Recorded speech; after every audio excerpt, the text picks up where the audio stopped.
Bismillahirrahmanirrahim. Assalamualaikum warahmatullahi wabarakatuh. Alhamdulillahirabbil alamin. Assalatu wassalamu ala asyrafil anbiya wal mursalin sayyidina Muhammadin wa ala alihi wa ashabihi ajmain, amma ba'd. Pertama-tama marilah kita panjatkan puji syukur atas kehadirat Allah Subhanahu wa taala, karena atas berkat rahmat dan hidayahnya lah sehingga kita masih diberi kesehatan dan kesempatan untuk menyelesaikan tugas kuliah psikologi pendidikan yang berjudul pendekatan behavioral dan kognitif sosial dalam pengkondisian klasik. Perkenalkan, nama saya Elvi Julandari Putri. Saya Aldi Prayuda. Dan saya Astriana. Kami dari kelompok 1. Baik, untuk mengefisienkan waktu, saya persilahkan kepada saudara Aldi Prayuda untuk memaparkan materinya.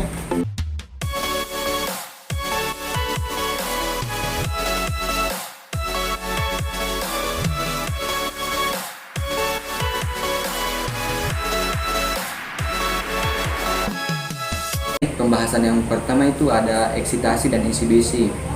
Eksitasi itu adalah proses pembangkitan, yaitu proses yang cenderung membuat suatu respon terjadi antara subjek dan objek. Sedangkan insibisi itu adalah proses penekanan yang cenderung mencegah terjadinya suatu respon. Di sini eksitasi itu seperti memberikan pembangkitan atau pembangkitan seperti membangkitkan suatu mental siswa untuk mengeluarkan ide-ide yang ada dalam pikirannya. Pembahasan yang kedua itu ada generalisasi perangsang. Generalisasi perangsang itu dalam kamus psikologi karangan J.P. Kaplan, generalisasi perangsang berarti prinsip yang menyatakan bahwa apabila subjek telah dikondisikan untuk memberikan reaksi terhadap satu stimulasi, maka perangsang yang mirip akan dibangkitkan pula. Generalisasi perangsang akan mengacu pada proses respon yang dikondisikan berpindah ke perangsang lain yang mirip dengan rangsangan kondisi yang asli. Contohnya itu misalnya dalam agama Islam, kita dalam agama Islam itu kita ketika ada yang membaca Al-Quran atau ada azan, kita diajarkan untuk diam dan mendengarkan sebagai suatu cara untuk menghormati orang tersebut. Yang ketiga itu ada diskriminasi. Diskriminasi ini merujuk pada suatu proses yang dipelajari tidak untuk merespons stimulus-stimulus yang mirip dengan cara yang sama.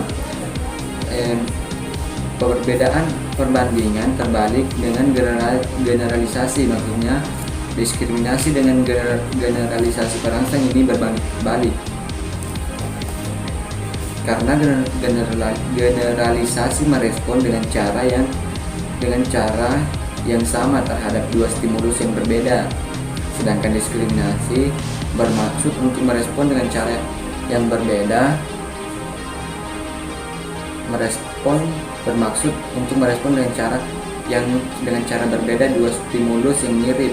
Misalkan contohnya kayak siswa mempunyai masalah dalam belajar jika mereka tidak dapat menceritakan perbedaan garis lingkaran dan garis kurva, atau tidak dapat membedakan antara huruf P dengan huruf U. Tanda-tanda tersebut menandakan bahwa siswa mempunyai masalah dalam membaca.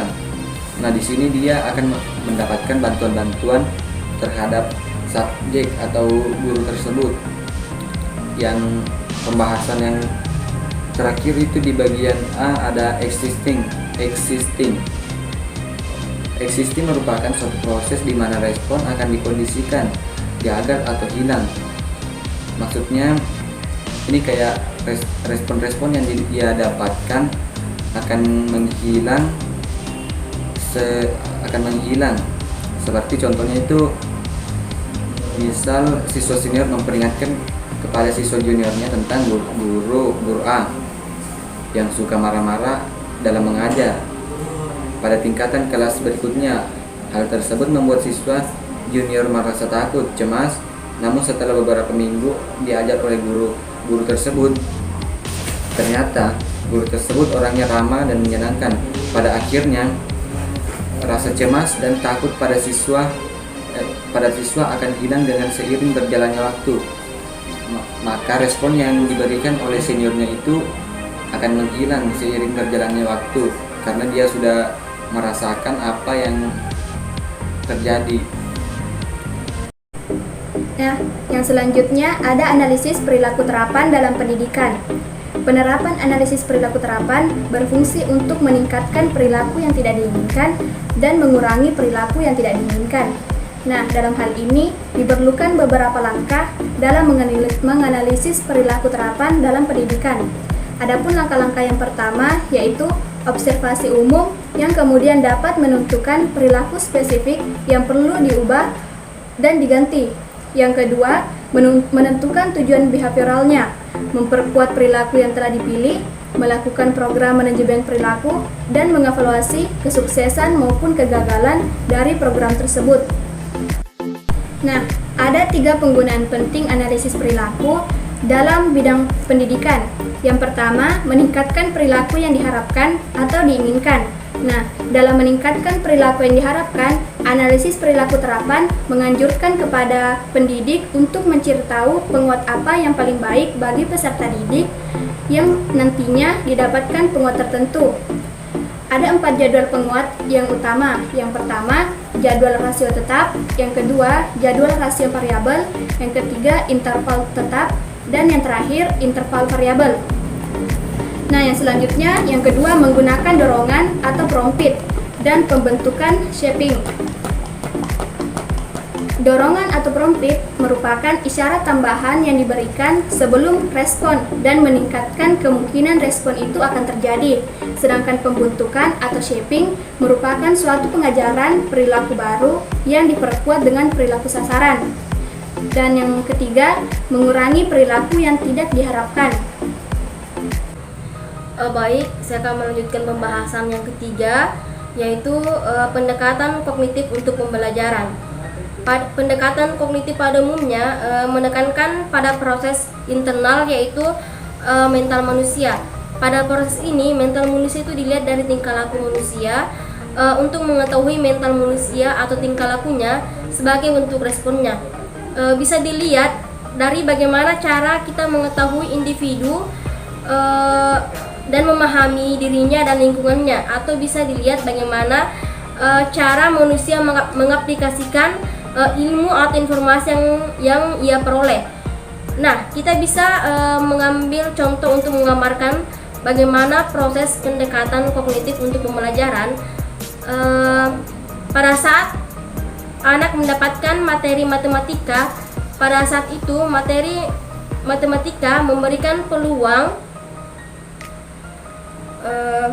Dalam materi peluang, guru menyampaikan tentang bagaimana cara memperoleh keuntungan dan mengaba-aba dalam melakukan suatu tindakan. Misalnya peluang untuk mendapatkan hadiah dalam undian sepeda.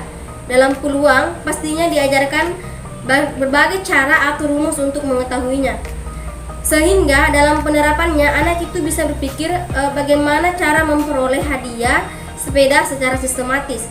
Ini berarti anak tersebut sudah dapat mengaplikasikan ilmu yang ia peroleh dari sekolah. Baik, itulah tadi pemaparan materi dari kelompok kami, dan saya akhiri dengan ucapan wallahul muwaffiq ila aqwamit thoriq. Assalamualaikum warahmatullahi wabarakatuh.